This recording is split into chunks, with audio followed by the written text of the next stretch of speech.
Assalamualaikum warahmatullahi wabarakatuh. Bismillahirrahmanirrahim. Alhamdulillahirabbil alamin. Wa bihi nasta'inu ala umuri dunya waddin. Allahumma shalli wa sallim wa barik ala sayyidina wa maulana Muhammad. Asyhadu an la ilaha illallah wa asyhadu anna Muhammadur Rasulullah. Amma ba'du.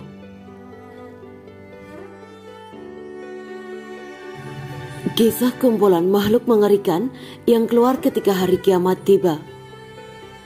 Kumpulan makhluk mengerikan yang keluar ketika hari kiamat tiba antara lain adalah sejenis binatang melata. Binatang ini keluar dari bumi. Makhluk tersebut termasuk makhluk metafisik yang tidak diketahui penjelasannya kecuali dalam nas-nas yang sahih.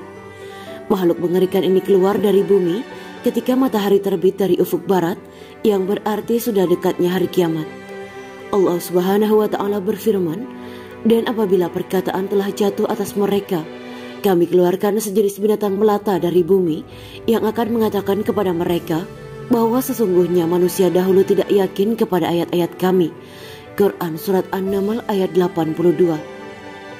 Ibnu Katsir dalam menafsirkan ayat ini menjelaskan, binatang ini kelak akan muncul di akhir zaman, di saat manusia telah rusak dan mereka meninggalkan perintah-perintah Allah serta mengubah agama yang hak. Allah mengeluarkan bagi mereka binatang melata dari bumi yang menurut suatu pendapat menyebutkan dari Mekah. Ibnu Abbas Al-Hasan dan Qatadah telah meriwayatkan dari Ali bin Abi Thalib radhiyallahu anhu bahwa binatang itu dapat berbicara dan berucap kepada mereka dengan sebenar-benarnya. Atta Al-Khurasani mengatakan bahwa binatang itu berbicara kepada manusia seraya mengatakan, "Sesungguhnya manusia dahulu tidak yakin kepada ayat-ayat kami."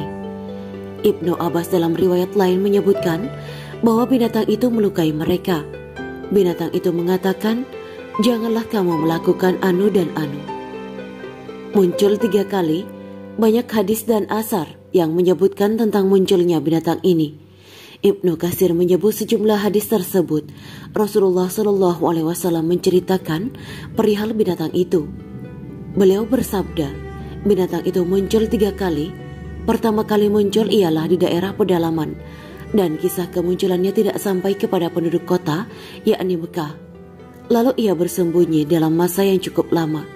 Kemudian ia muncul lagi di lain waktu di daerah yang tidak terlalu dalam, sehingga beritanya tersiar di kalangan semua penduduk daerah pedalaman dan sampai pula kepada penduduk kota yakni Mekah.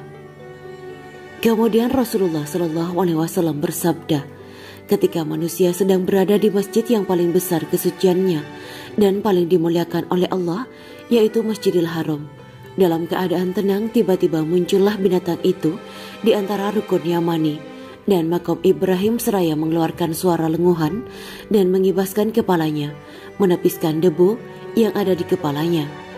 Orang-orang pun bubar meninggalkannya menuju ke berbagai arah, sendiri-sendiri dan berbondong-bondong.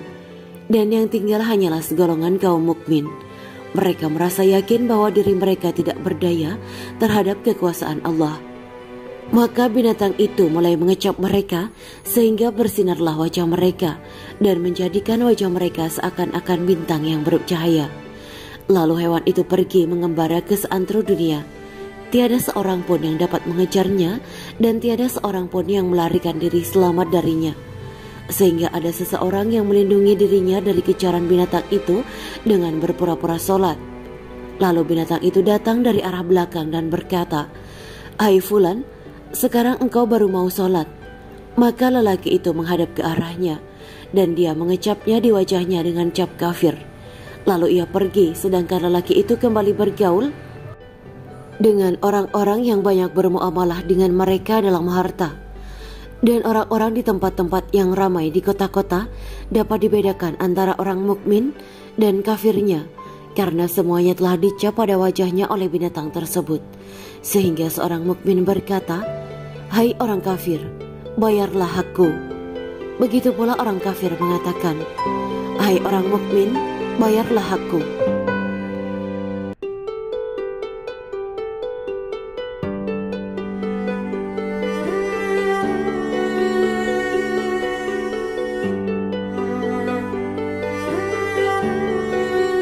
Demikian Demikianlah kisah Islami Bidadari Surga.